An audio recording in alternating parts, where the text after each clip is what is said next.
એક સ્ત્રી એમ માને છે કે એનો પતિ એની હત્યા કરવાની તૈયારીમાં છે. એમ માનવા માટે એની પાસે કોઈ કારણ પણ હશે. એ પુરુષ પોતાની 2 પત્નીઓને પહેલા સળગાવી ચૂક્યો છે. આ પરિસ્થિતિમાં સ્ત્રીએ શું કરવું જોઈએ? એનો આધાર સ્ત્રી પર છે. જો એ પોતાના પગ પર ઊભી રહી શકે તેમ હોય તો એને પોતાના કિંમતી ઘરેણાં અને સામાન લઈને પોતાના પતિનું ઘર છોડી દેવું જોઈએ એમ હું માનું છું.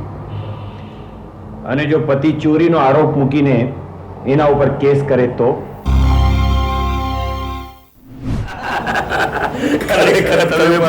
અચ્છા, તમારું સરનામું લખો. શ્રી સત્યેન્દ્ર બાપુ, કુગરિયાવાડ, મુકામ પોસ્ટ ઈડલો. ઈડલો? આ મકાનનું નામ છે કે ગામનું? અરે, મારું સરનામું લઈને તમે શું કરશો? મને ક્યારેક મળવું હોય તો? બસ યાદ કરો, હું હાજર થઈશ. દેવી.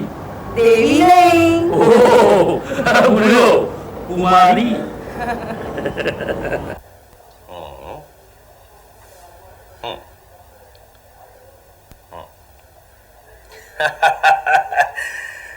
હવે સમજાયું. આ સૂચિઓ જોયા પછી હું ખાતરીપૂર્વક કહી શકું છું કે તમારા બંનેની જોડી લૈલા મજનૂની જોડી છે. પહેલા મને એ જણાવો કે એણે પોતાની સૂચિમાં મને કેટલી ગાળો દીધી છે? 22 પોઈન્ટ તારી પ્રશંસાના છે અને માત્ર 4 પોઈન્ટ તારી ટીકાના. ફક્ત 4 જ? અને પ્રદીપે તારામાં 27 ખૂબીઓ શોધી છે અને 6 પોઈન્ટ માઇનસ દીધા છે. ખરેખર આ બબુચક મને 27 પોઈન્ટથી પ્રેમ કરતો હશે એવું નથી જાણતી. અને આ ચીબાવલી આટલો બધો મને પ્રેમ કરતી હશે એ વાતની જાણ તો મને આજે 5 વર્ષે થઈ. ચાલો જાગ્યા ત્યાંથી સવાર. હવે આપણે આ બંને સૂચિઓના અગત્યના મુદ્દાઓ જોઈ લઈએ. અલકાની પહેલી ફરિયાદ એ છે કે બેડરૂમને ટીપટોપ રાખવામાં તું એની મદદ નથી કરતો. એટલે કે હવેથી તારી વસ્તુઓ એના યોગ્ય સ્થાને મૂકવી, નહીં કે અહીંયા ત્યાં ફેંકવી. હવે આ તો મારી ખૂબ જૂની આદતો મારી એક છે. એટલે મારા પપ્પા પાસેથી મને વારસામાં મળી છે. એટલે એ આદત નીકળતા થોડો ઘણો સમય તો લાગે જ ને. થોડો ઘણો સમય એટલે કેટલો સમય? એટલે 3 મહિના. 3 મહિના. Okay okay, very good. હવે અલકાની બીજી ફરિયાદ એ છે કે તેની મોટી બહેન સાથે તું સન્માનપૂર્વક વાત નથી કરતો. એટલે કે એના આગમનના દિવસે જ તું ઘરમાંથી છટકી જાય છે. એનો મારી પાસે કોઈ ઈલાજ નથી. પણ મારી પાસે છે. પણ એ સ્વીકારવાની તારી તૈયારી હોવી જોઈએ. જેને મારામાં 22+ પોઈન્ટ દેખાયા એના માટે કંઈ પણ કરી છૂટવાની મારી તૈયારી છે. ફાઇન. અલકા, પ્રદીપની મુખ્ય ફરિયાદોમાંથી એક આ છે કે તું એને શાસ્ત્રીય સંગીતની કેસેટો સાંભળવા માટે દબાણ કરીશ. મને એમ કે ધીરે ધીરે એનો રસ કેળવાશે. અલકા, તું એક કલાકારની પુત્રી છે અને પ્રદીપ એક વેપારીનો છોકરો. એ તને નામું લખતા શીખવા માટે દબાણ કરે તો?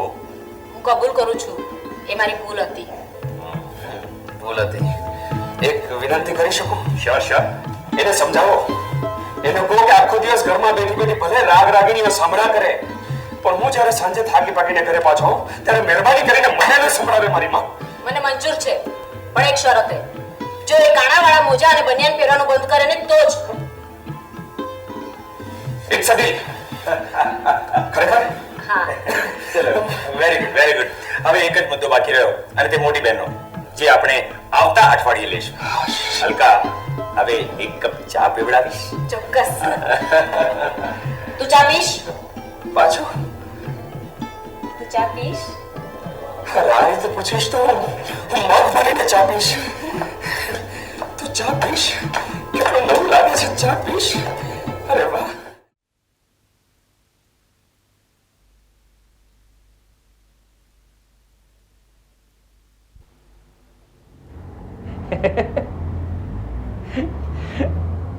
આ વખતે જરા મુશ્કેલી છે શ્યામલાલભાઈ. છેલ્લા 5 મહિનાથી તમારી પાસે હું આ જ શબ્દો સાંભળું છું.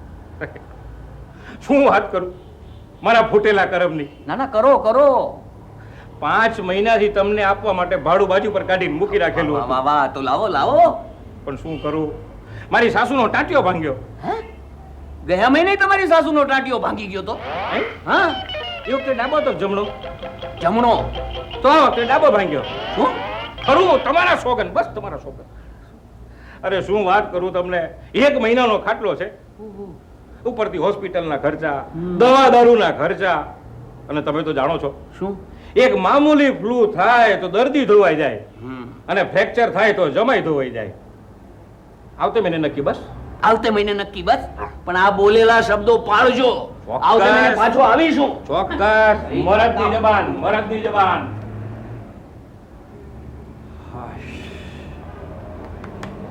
છેલ્લા 3 મહિનામાં તમે 6 વાર મારી માનો પગ ભાંગી નાખ્યો છે. આખિર તમારો વિચાર શું છે?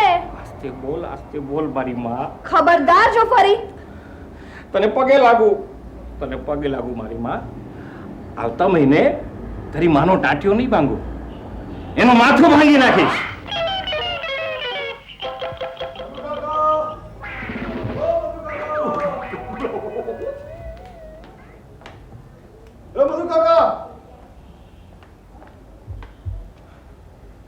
મધુ કાકા નથી. શા માટે રાડો પાડો છો? અરે મધુ કાકા ક્યાં ગયા? નથી કેમ? મારા 500 રૂપિયા લેણા નીકળે છે. ક્યાં ગયા? એ મારા સાસુના ટાંટિયા ભાંગી ગયા છે ને, તો હોસ્પિટલ ગયા છે.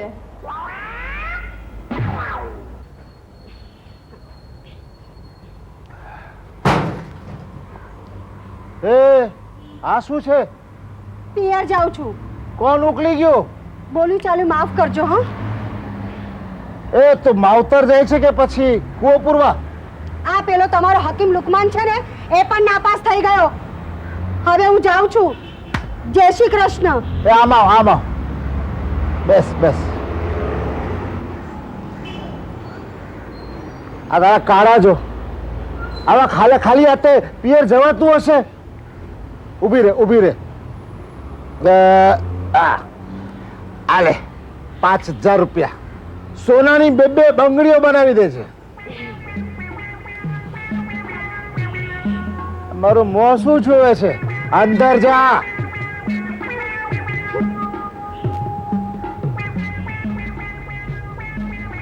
આ મારો પટારો છે ને, તમે લઈ આવો.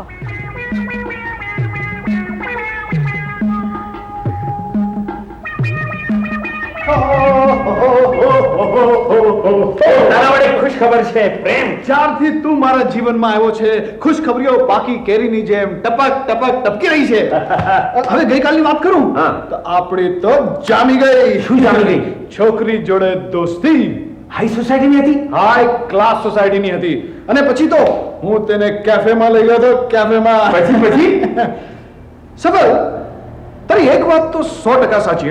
હા, કે છોકરીઓ જોડે દોસ્તી બાંધવા માટે તારા જેવા હેન્ડસમ ડેશિંગ એવું જરૂરી નથી. અચ્છા, તું કે હવે તું શું ખુશખબરી આપી રહ્યો છે? કાબો સુબો કંપનીની એક વિશેષ જાહેરાત છાપવામાં આવી છે. શેની? ત્યાં આગળ 6 જગ્યાઓ ખાલી છે ને, એમાંની એક જગ્યા સહાયક સેલ્સ મેનેજર. આજે જઈને તેનો અરજી પત્રક લઈ આવીને ભરી નાખું છું. નોકરી માટે અરજી કરવી એ પણ એક કળા છે. એટલે તારી અરજી તારી પર્સનાલિટી, તારા વ્યક્તિત્વનું પ્રતિબિંબ હોય છે. એ વાંચીને તરત જ એ લોકોને ખ્યાલ આવી જાય છે કે તું આળસુ છે કે ચુસ્ત, તું ગરમ મિજાજી છે કે શાંત.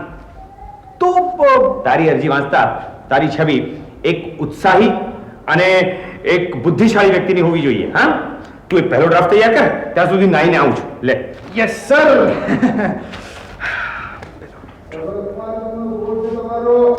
હા. આ સફલ જ્યારે નાવા જાય છે ત્યારે જ તેનો ફોન શા માટે આવતો હશે?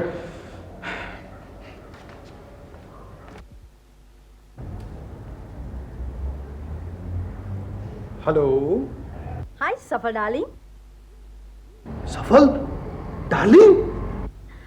અંગ્રેજી ન સમજાતું હોય તો ગુજરાતીમાં બોલું. પ્રિય, તું છે તો આ ધરતી છે, ચંદ્રમા છે, સૂરજ છે. તું નથી તો કાંઈ નથી. આ કેવું રહ્યું? Very bad.